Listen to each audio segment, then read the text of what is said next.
Qual a nacionalidade de um bebê que nasce em um avião? Há dezenas de países do mundo, como Brasil, México, Argentina e Estados Unidos, que aderem a um conceito chamado ius soli, direito de solo.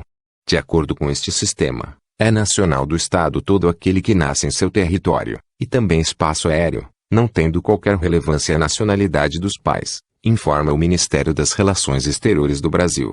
Ou seja, se um bebê de pais brasileiros nascer em um avião que esteja sobre os Estados Unidos, ele terá direito à cidadania americana.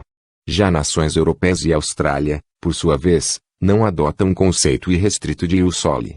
São lugares que, para outorgar cidadania ao recém-nascido, exigem que pelo menos um dos pais seja cidadão ou tenha residência em seus territórios. Qual